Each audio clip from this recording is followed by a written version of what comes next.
that applies to our agency. So what they're really doing is offering, for lack of a better term, legal updates and best practices, nationwide accepted best practices, in a manner that we just don't have the ability to constantly read all those case laws and figure out how it's going to apply to our policy and procedure. So it's kind of a twofold thing. They're updating the policies regularly, and they're also providing this daily training bulletin with online access. Is that available to the public? Like, is that something we could go in and look at it, like see examples or see? So that's the component we talked about during the command staff meetings, Yeah. about putting our policies on the website so that they can access. Procedural stuff, that's one of those things where the procedural stuff is kind of the, how we do things. And there are some things about responding to police, to bank robberies, and procedural stuff in there that is not really made to be seen by the public. So it would be more, would it put you guys confidential. at risk, because it that's- kind of gives away some of the. And that's different from what we've had in the past, and what a lot of places do is policy and procedure becomes one document. Right. Section 1532 is the policy on this, and policy, procedure, and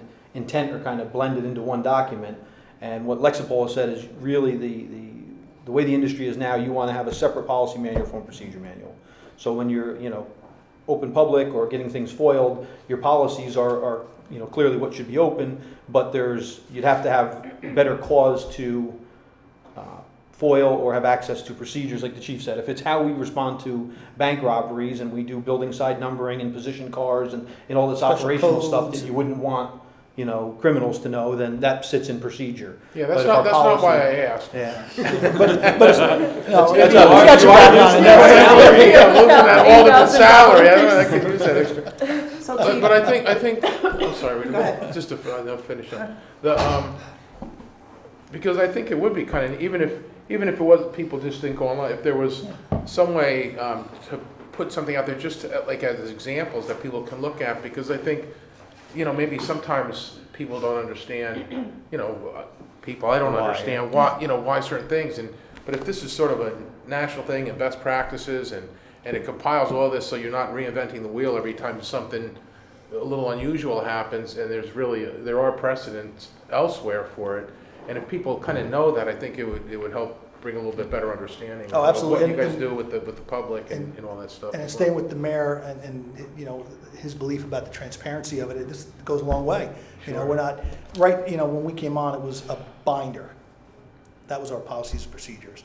And the officers signed for it, they had a certain number of days to review it, acknowledge it, and that's what they abide by. Then we kind of made everything electronic into a PDF, searchable, bookmarks, the whole thing. But the updating of that policy and procedures manual was a daunting task.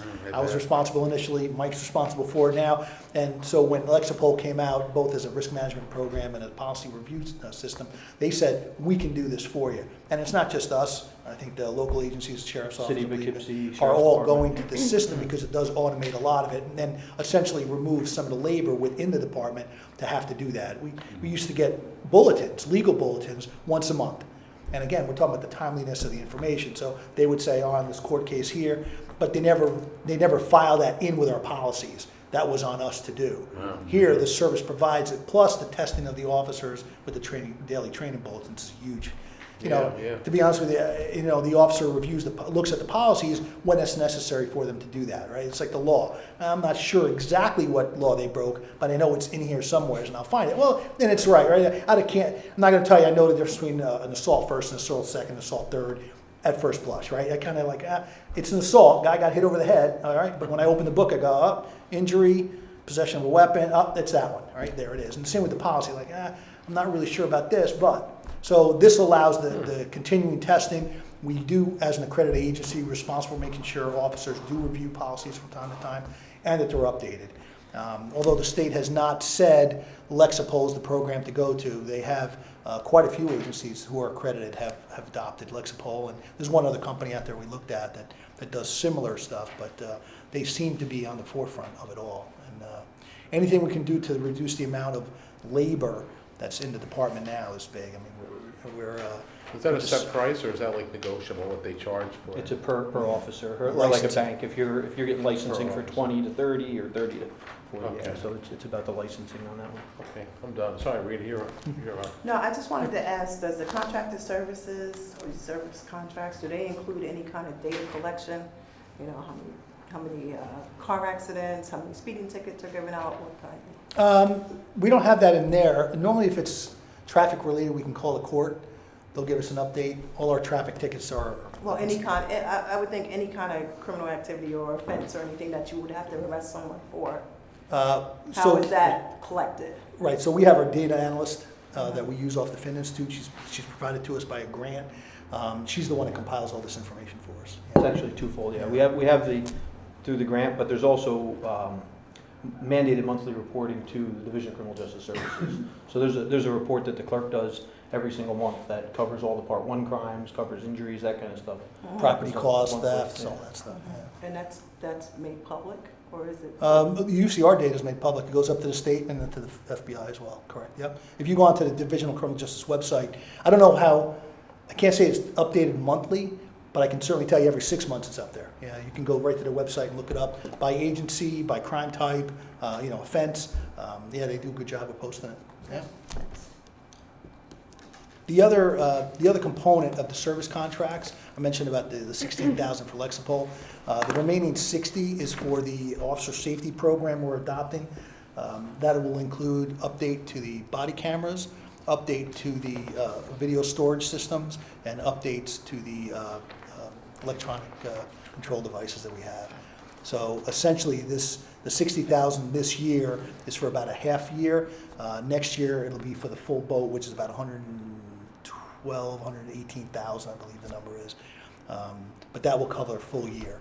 So the program will start sometime in June, May or June, and will go on till the end of the year, and that's what the 60,000 is for. The other 60,000 in the 471 is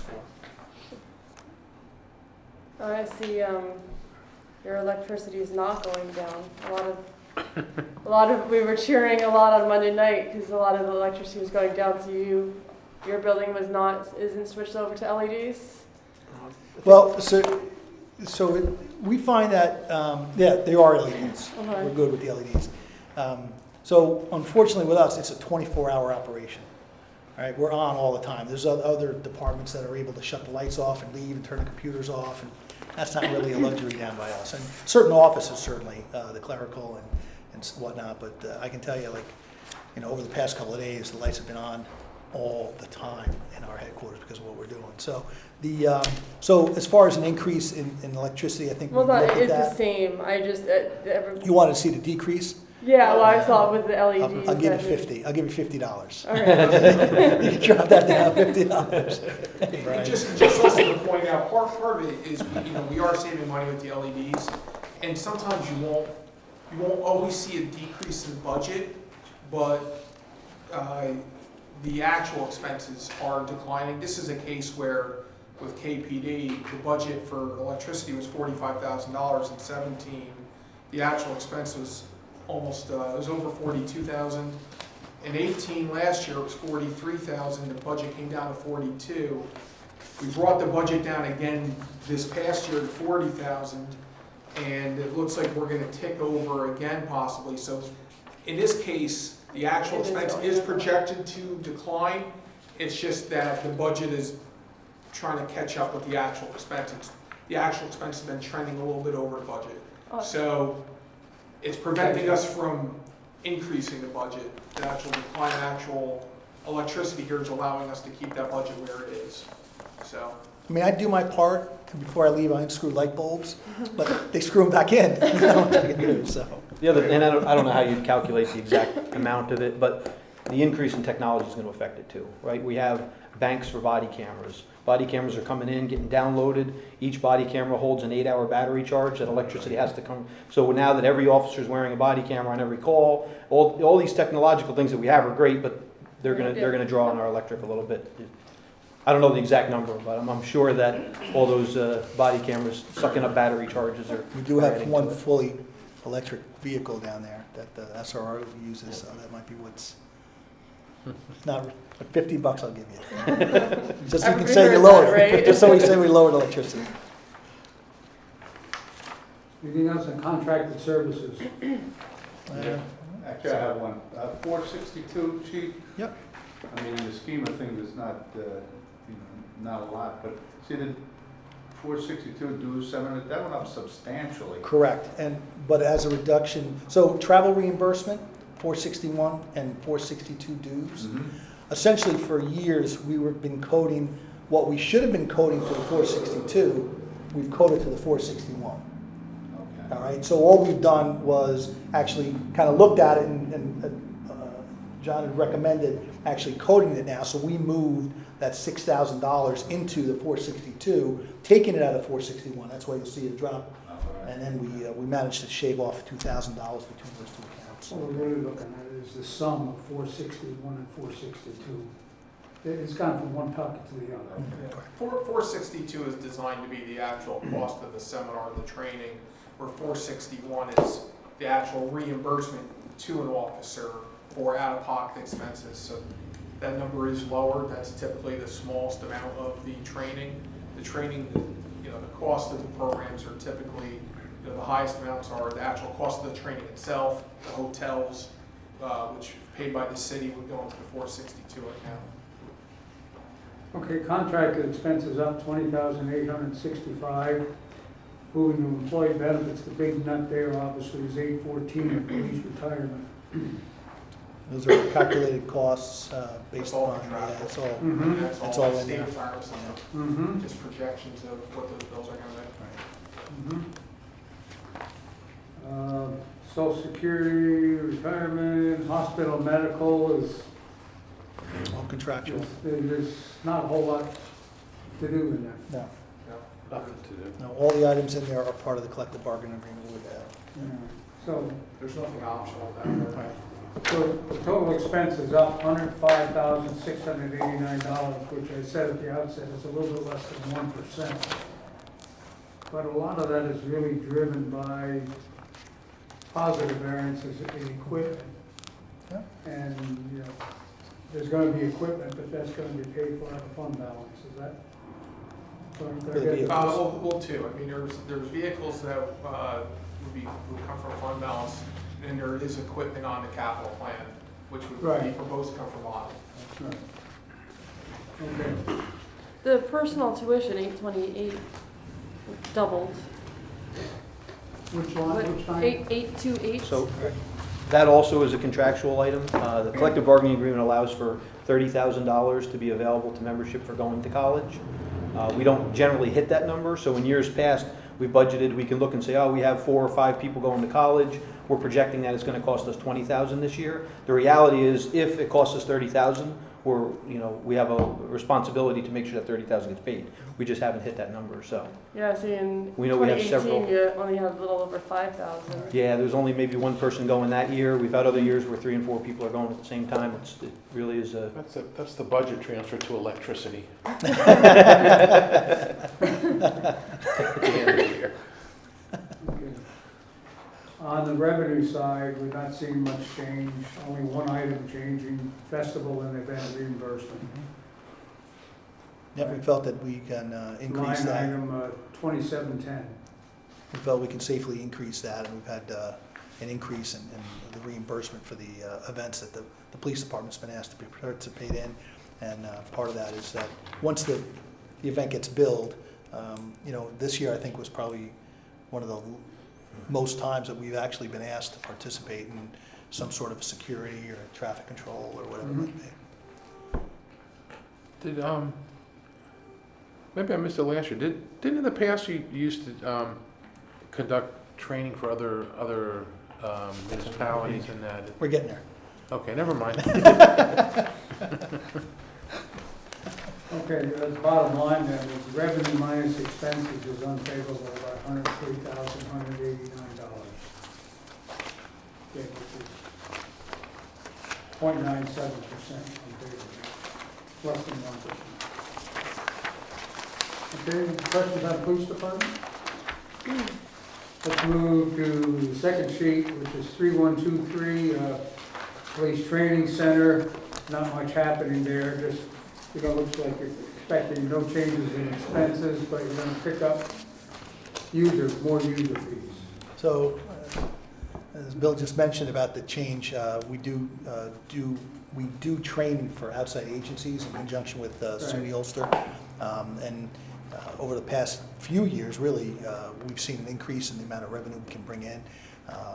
Lieutenant Bonds does all the training, or is responsible for overseeing all the training, and I think we're kind of set the standard for law enforcement in this area. And we've been doing it quite a few years, right? I mean, in conjunction with the Sheriff's Office, Town of Ulster, and a lot of the other agencies, we kind of share in that. But the program that we use the most is when we do a Phase 2 program, and that's where we use a lot of our instructors for that.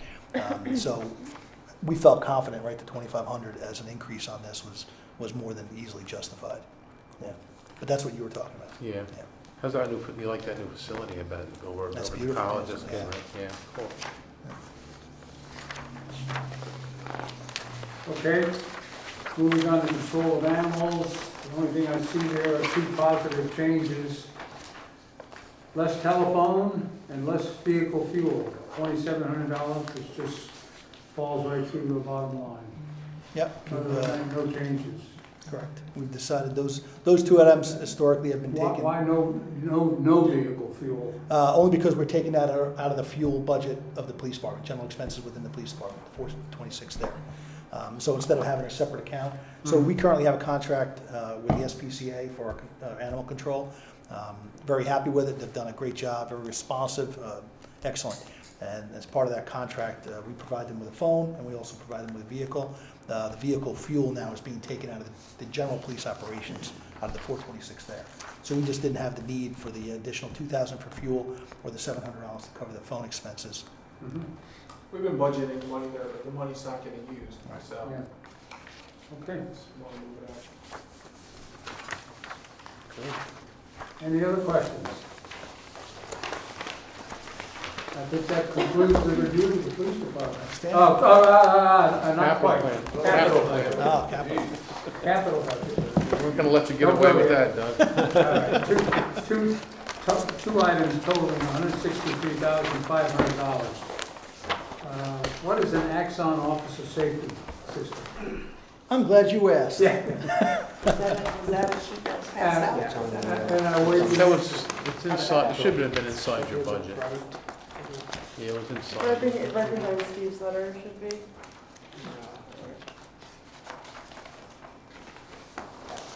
So the Axon Officer Safety Plan.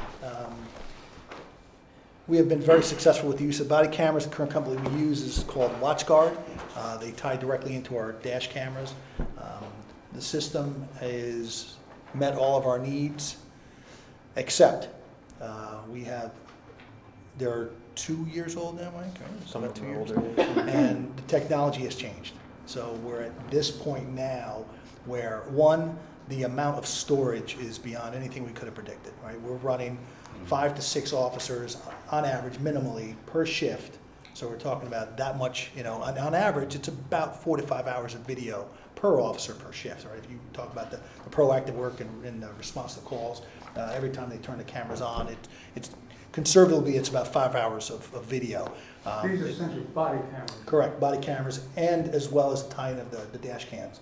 So the video storage that we have, so we have the body cameras, the dash cams, we have in-house cameras, both where the processing rooms are, the entrance, the lobby, the garage, the carport, all that stuff, booking room, that gets video recorded. And on top of that, we also have 3 interview rooms that are recorded as well. The storage is immense, and we have had trouble keeping up. And I know about a year and a half ago, we came to council, 2 years ago, we came to council for an increase in the servers. We got it updated. Kyle from IT was here, and he said, "Leah, we need to update." Even that was underestimated. So now Axon now offers a program that, in conjunction with new body cameras, new updated electronic control devices, and also includes video storage and essentially unlimited. It's a licensed program by officer, so every officer gets the camera. There's updates within the 5-year program, so it's really a 60-month program.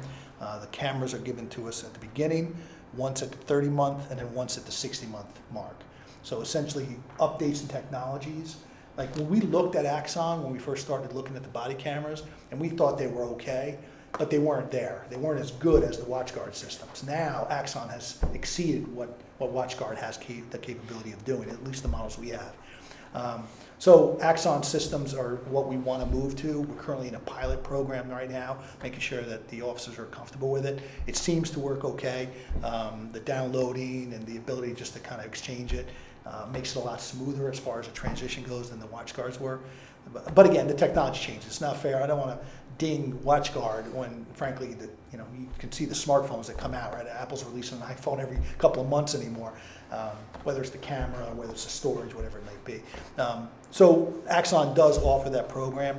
They offer different levels or series of programs, depends on cost. We kind of found what we need in Kingston to include the body cameras, the tasers, and also the storage, and that is a big component. Storage offsite is a monstrous component for us. It just makes sense, really. We've looked at pricing, about holding it in-house. One, the thing that's coming down come January is there's a new requirement for discovery, turning over discoverable materials, which includes all video, not just body camera, not just car camera, all video.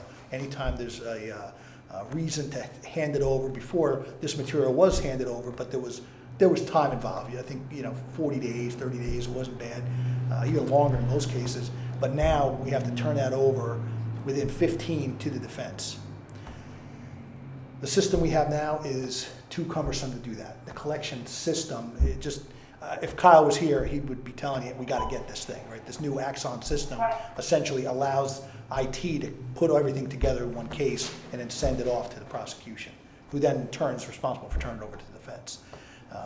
And again, it's one of those, for lack of a better term, unfunded mandates that came down from the state government that said, you're going to have to do this.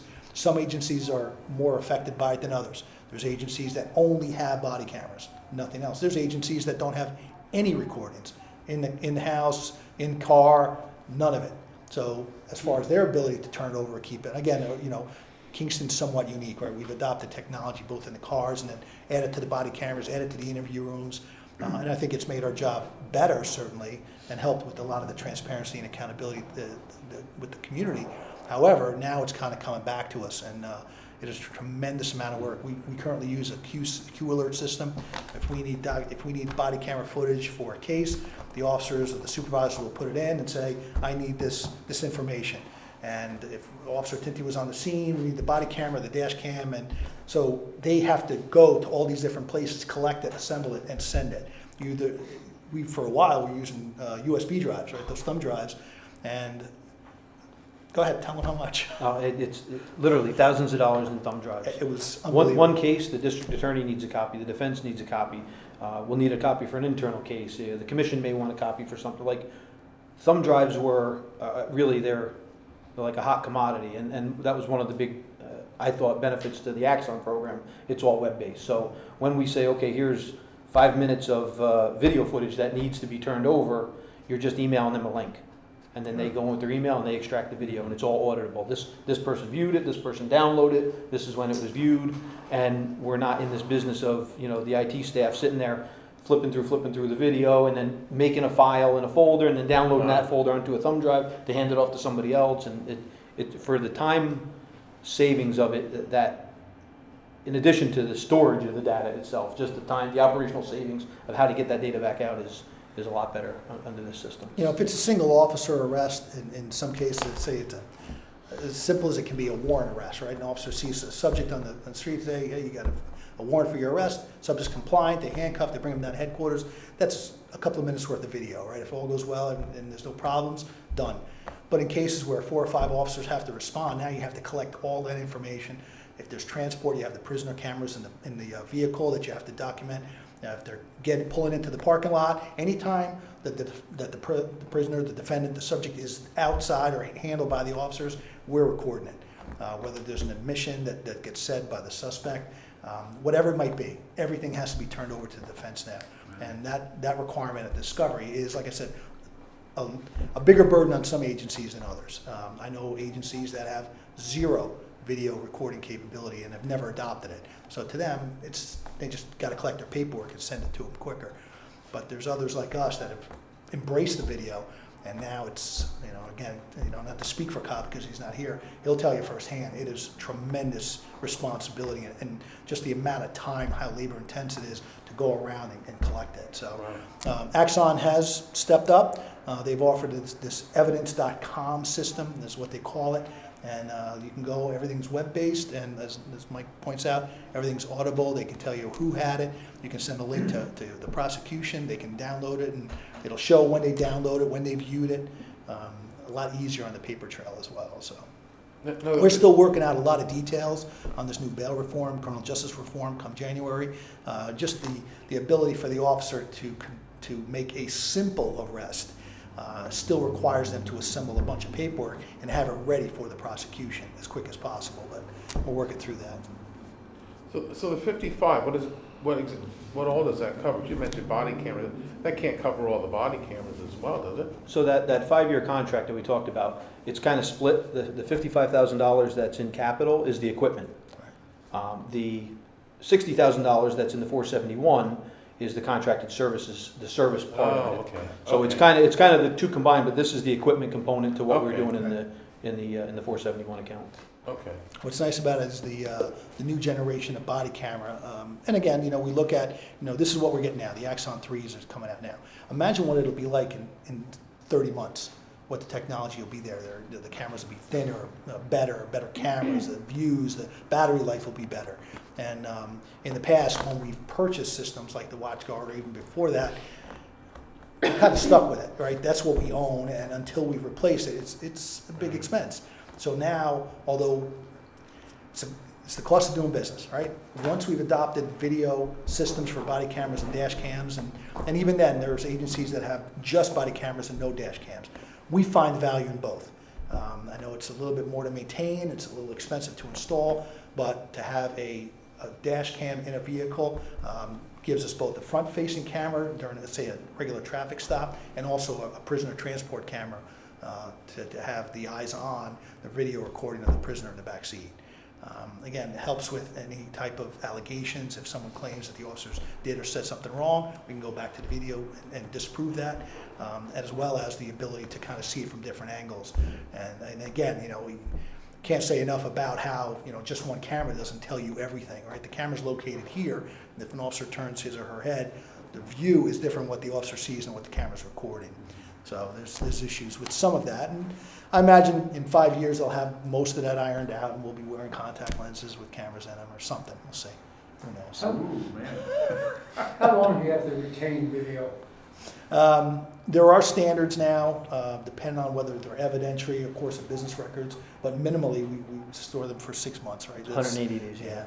And we first started, that was an update when, the real industry changes to go into body cameras became more of a prevalent thing. Prior to that, we were holding like 90 days was the standard. And then after the change in the industry of the body cameras, the state came out with 180 days. Just to kind of put it in perspective, we're just talking about the video.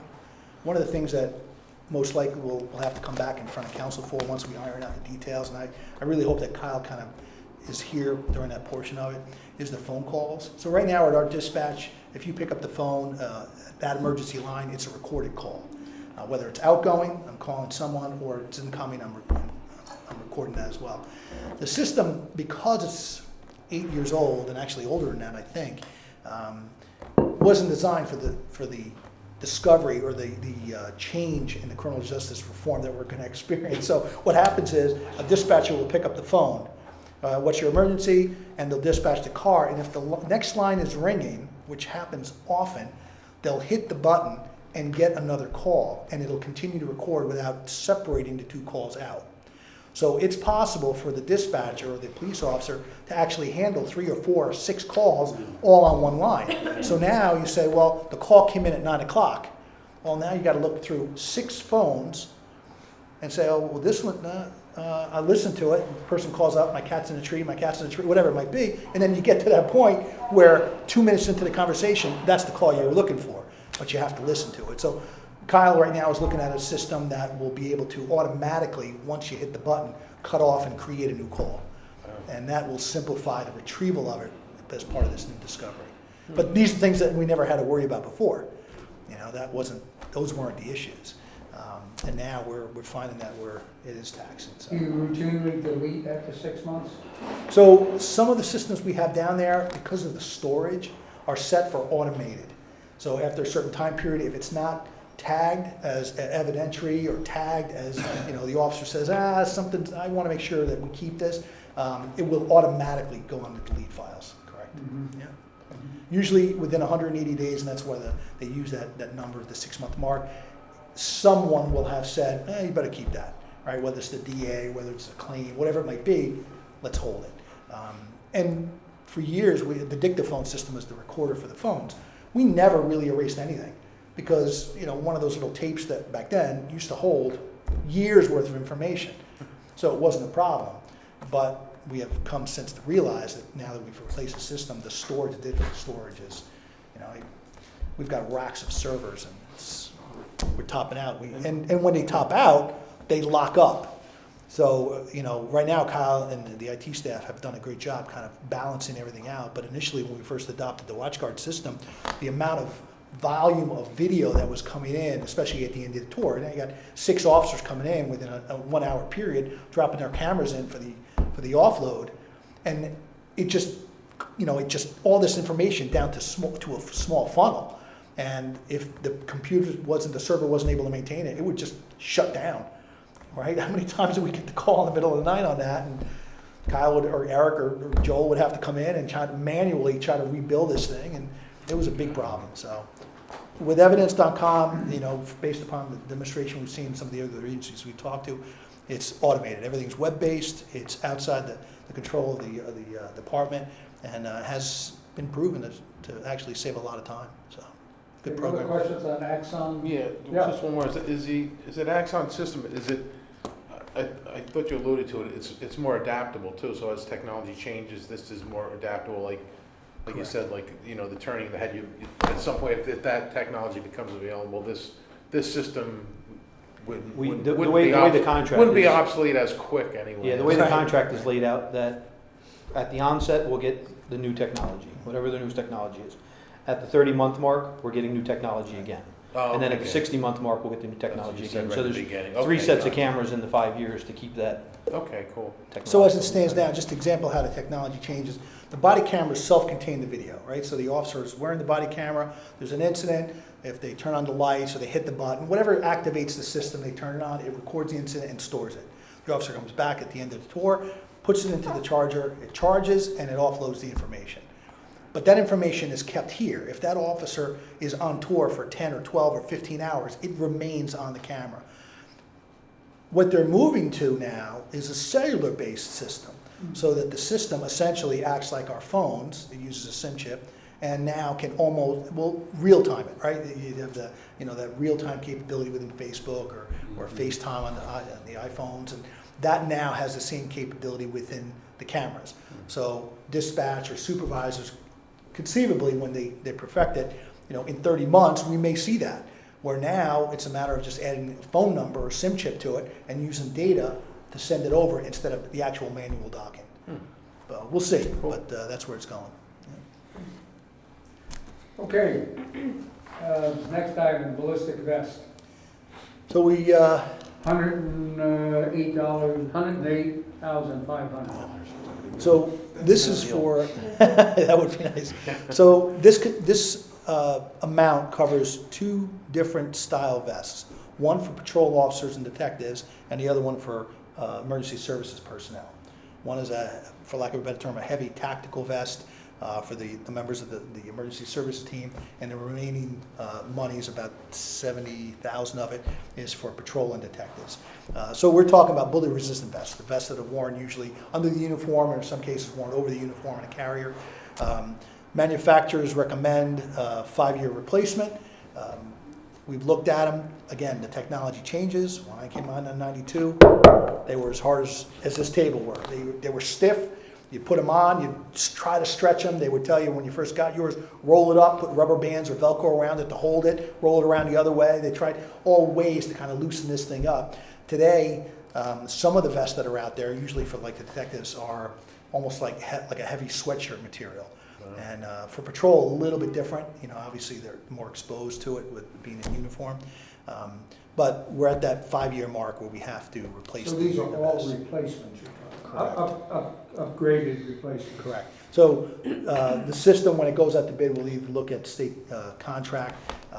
We would then price out patrol and detective division vests. So every member of the department gets their own, and then also price out the new tactical series vest, the heavy vests for the SWAT team. That's how it would work. What do you do with the old vests? A lot of times we keep them as spares. We'll use them for testing. They're not normally kept in the course. They're not used in the course of business. We don't allow officers to have. Nobody would buy them. No, unfortunately, we've looked at that. We've even got so far, and being creative, we try to take the panels out of the vest carriers and layer them over each other to make essentially ballistic blankets. Remember, we try to do that with the windshields and right, that's true. Sides of the van. Yeah. And so today we have that capability. Sometimes the company will say, we'll take them off your hands, but they're really not worth anything because there are expiration dates on them. Not really accurate. Just because the vest says it'll expire in 2020 doesn't mean it's no good. We've tried it. We've shot vests that are 10, 15 years old. The truth is that the vest fibers degrade over time, right? You wear it, it gets sweaty, you're moving all the time, you're hanging it up not right, maybe it's stuck in the corner somewhere. So again, when you talk about the vest itself, this is the recommendation. And the one thing you can't do ever is take the safety of an officer and put a price tag on it, right? I mean, they're out there doing a job. So we're looking at some possible grants, and the federal government does have grants out there. So hopefully some of this money will be offset by that, but we won't have that dollar amount until the application process. I'm sorry if you already said this, but, so how many does this cover? Covers 71 patrol and detective division vests, and then it'll cover the remaining 14 for tactical. Are there mandates, safety mandates like that require this as well? Like, do you have For to? vests? Yeah. Like, Yes. Yeah, okay. the state's big on that, and certainly, I mean, you would never expect to put somebody out there without it, right? So, No. so here's the thing that we look at too is, we can buy less expensive vests. We can, they're out there. But for a small amount of money more, the jump to the better quality vest is substantial. Yeah. Right? And really, we looked at some of the stuff, you go, well, you can save $100. And it's true, it's about $100, right? You're looking at an $800, $900 vest, you can save $100. But that $100 makes it stiff. It's got to be comfortable. It should be comfortable when an officer wears it. And our policy requires that it's worn in uniform.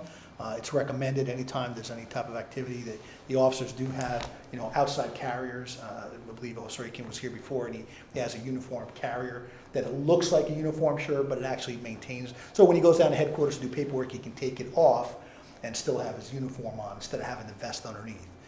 That option didn't exist when we were patrol officers back then. But yeah, the technology does change.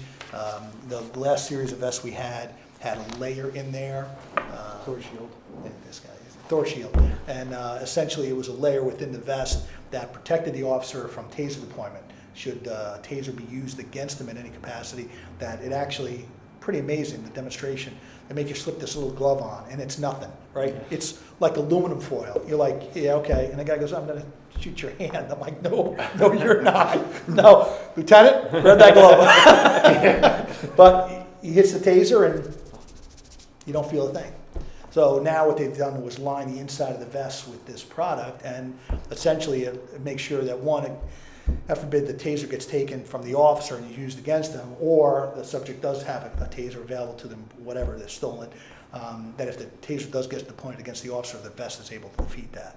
Wow. So, and we had an incident years ago where a taser was ripped off the belt of an officer and was fired at him, and it kind of opened our eyes to the possibility. It was an issue with the holster system at the time that allowed it to be snapped off, but the subject was able to finally, after he ran off, pull the taser from the actual holster assembly, and as the officer chased them, came around the corner and fired the taser off, and one hit the officer in the eye and the other one missed, so there was no contact, but it's a real threat out there. So. Okay. Any questions on the capital plan? Or the operational plan? Okay. We thank you both for Thank you. coming. I think $108 would buy a ballistic handkerchief. We have other departments to review, then we'll have a wrap-up session. Very good. I'm just a little, Okay. I'm just a little So concerned. We reminder- had to have an officer here for safety, when we had you two guys here. A reminder, I don't next think Brian was Monday expecting night, us. Monday night's the fire department, and a week from tonight is parks and recreation. All right. Okay? When do you get Geez, to, what are we gonna do till Monday now? what are you gonna do with the city clerk's budget? I hear it's out of control. We made that